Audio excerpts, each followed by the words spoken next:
Welcome everyone to the L7C podcast, Pop Culture Edition. Today, we have a very interesting episode for you guys. We're going outside of the normal conventional pop culture realm. I'm going to be talking about something you may have never heard of. So we have the pop culture expert with us, Miss Chelsea Heppard. How are you doing today, ma'am? Hi, I took my sleep gummies, so I'm ready to go to bed. Fair enough. Fair enough. So today we are going to be talking about table setting, and you might be asking in table setting competitions. So you might be asking yourself, what in the world is table setting? So Chelsea, what the heck is this thing? Table setting or tablescaping competitions are like you find them at like your state fair or county fair or basically those like kitschy little things.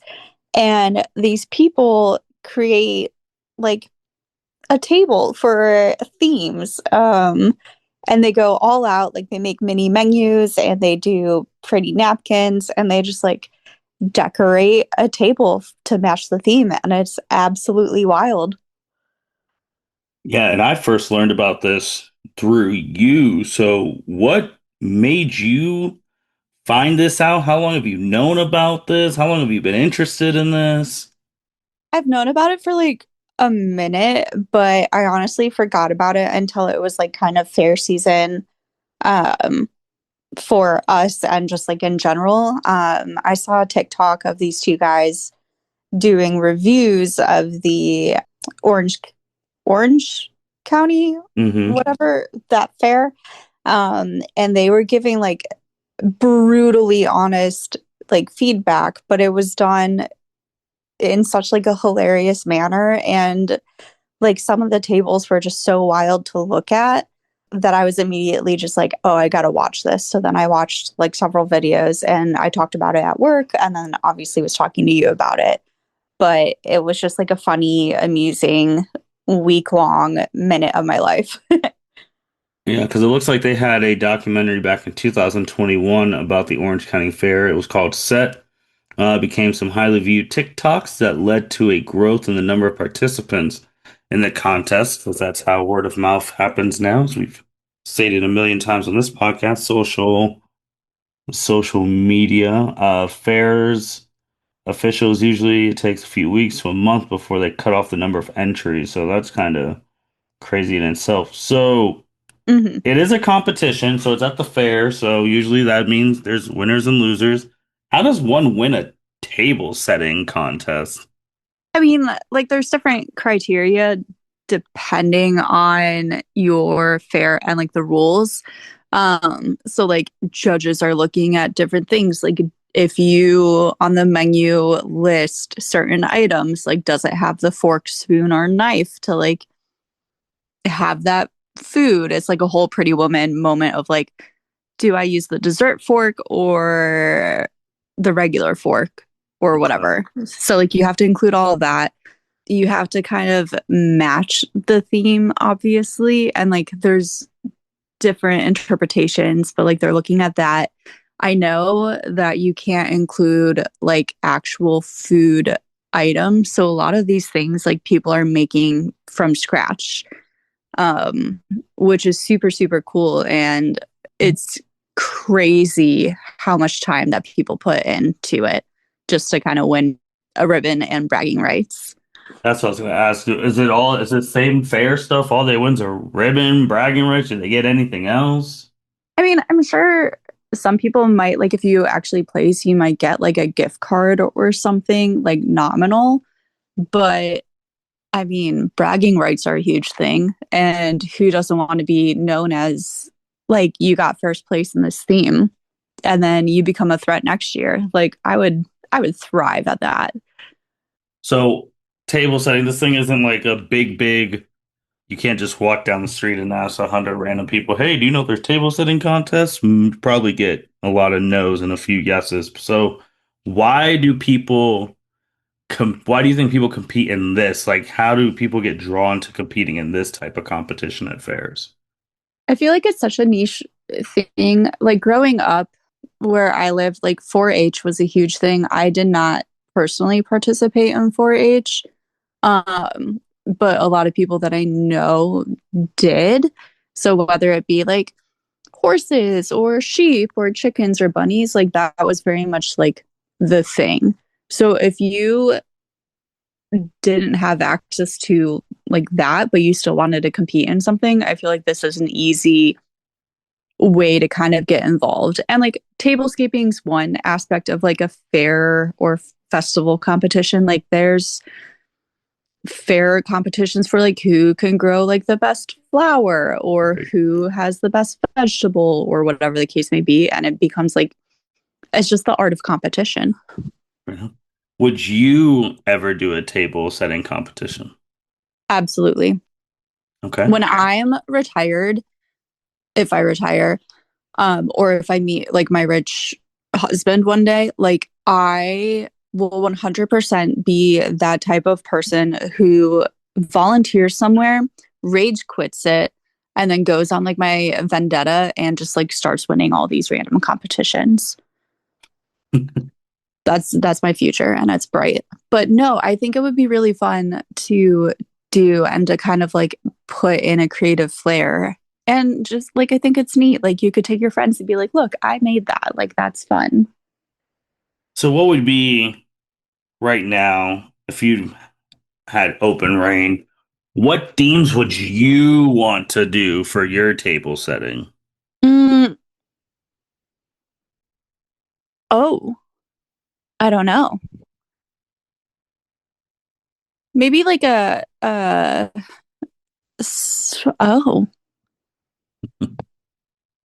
you stumped me. Maybe like a summer solstice y type of a vibe, but it's kind of like when you host like theme parties or like brunches. Like one of my friend groups, they really enjoy doing that. So like in the spring, it was like a Vanderpump Rules themed brunch. So like everything was kind of decked out like that. We're having like a Hawaiian themed luau type of a vibe next weekend. So I don't know. I feel like when you kind of get into those niche, like I want to do something fun for my friends and make it a theme and everyone commits to it, I feel like this is an easy way to kind of like represent that.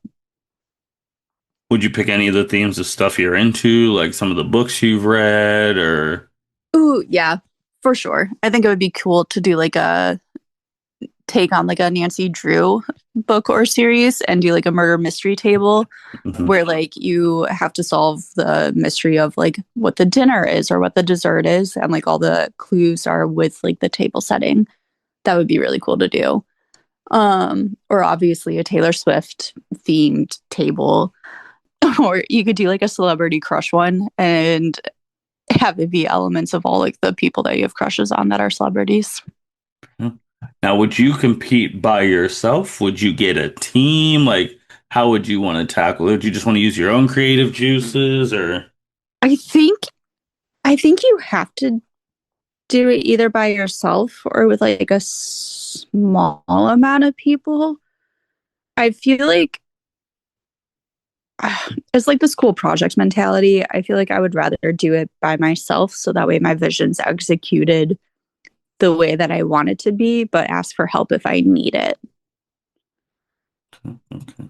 Because like there's nothing worse than when you're working on a project and somebody messes up or you don't like it and you have to tell them like, hey, this is not the vibe. And then their feelings get hurt and then your feelings get hurt and then a friendship is ruined and then you have a new enemy. Not that that's happened to me ever. I was gonna say that was very specific. Very, very specific. I was like, I thought we were just talking about tablescaping. It looks like they do have, I don't know if this is kind of old, but it does look like they have some tablescaping mantle and table at the Ohio State Fair. Ooh, So for people who don't know or just think they're just fancy tables waiting for people to eat, it looks like we do have this competition in Ohio and definitely in the Midwest. So for people who might be interested, maybe next year's fair, since you're listening to this podcast, you're like, oh, maybe I'll go check out the tablescape competition and maybe you get see, motivated to do it. And truly, I didn't have time to go to this year's fair, and I was really bummed about it. I wanted to see the butter cow, of course, and then eat fair food and fair lemonade and enjoy all the stupid things that there is at the fair. If you were a judge of the tables, what's something you would look for in tables? I would look for the craftsmanship because there's um for this year's Orange County Fair, they had the theme like dinner with the gods or whatever. Hmm. And there was one who I can't remember if she got like first place or second place, but she took the theme very literally, and there's nothing wrong with that. But to the TikTok reviewers' point, like they used like just bad material. Do you remember like a few years ago when people were doing like the cloud trend in their bedrooms where they made like the ceiling look like clouds? Hmm. It was literally that material and it looked so bad. Like if you're gonna do it, like do it well and use your resources, I guess. And like there's a way to make that look not cheap. Um to put it nicely.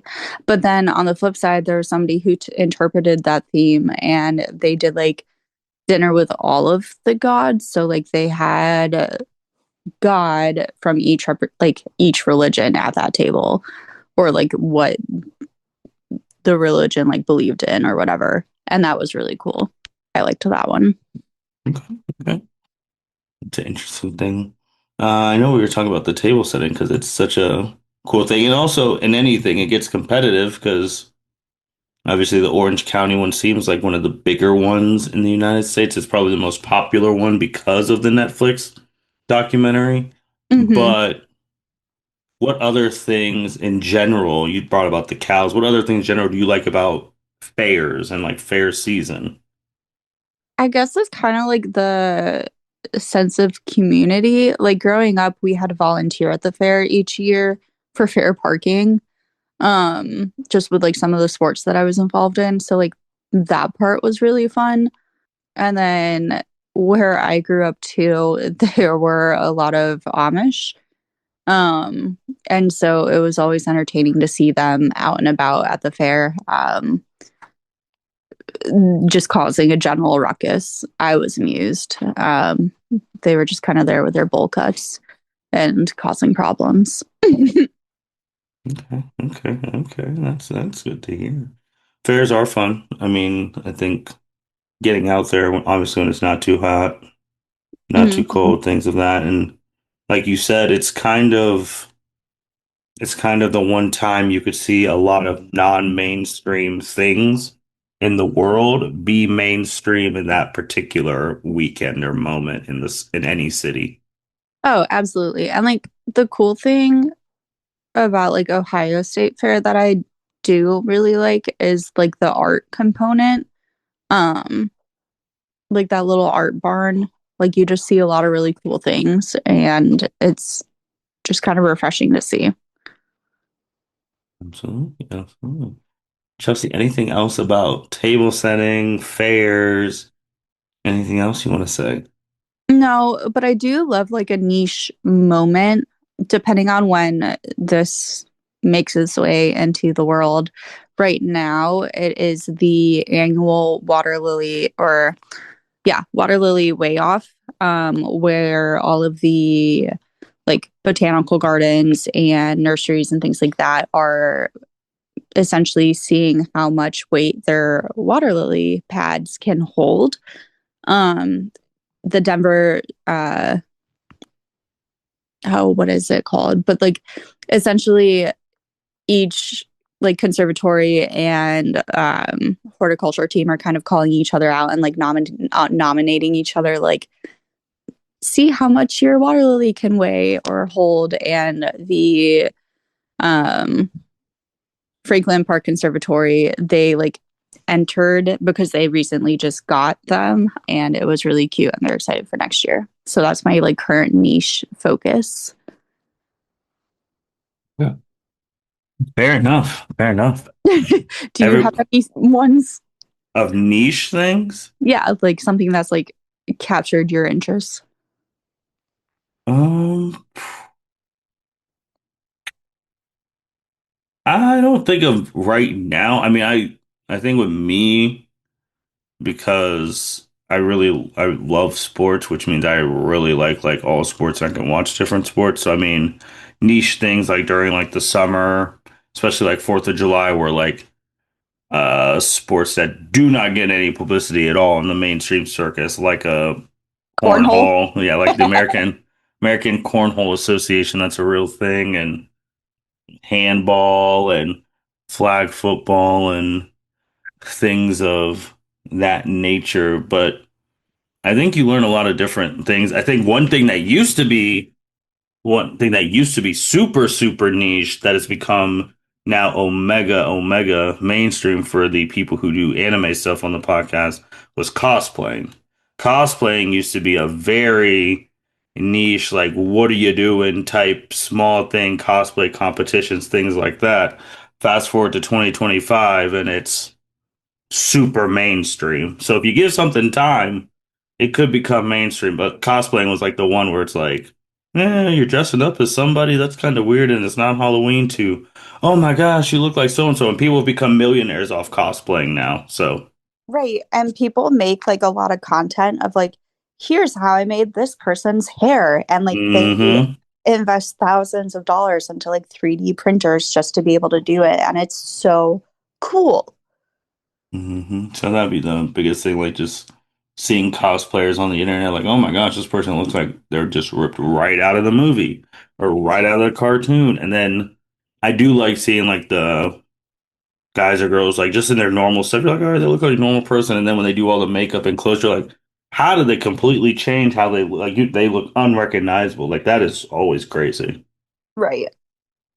And it's It's spawned mind blowing. careers. It spawned careers out of it. So, with that being said, thank you everyone for listening to the Niche Table Setting podcast. Make sure you like, rate, comment, subscribe wherever you listen. Chelsea will be back sooner than later. She's on a tear right now in the month of August. She had her previous episode where we talked the Sydney Sweeney stuff that came out about a week or so, and you guys have been checking the content out, especially on YouTube. So appreciate that. And yeah, she'll be back. With that being said, L7C signing out. Thank you for listening to this episode of the L7C podcast. Be sure to like, rate, review, and subscribe to the channel. Follow us on all social media platforms, and we'll be talking to you guys soon. Take care.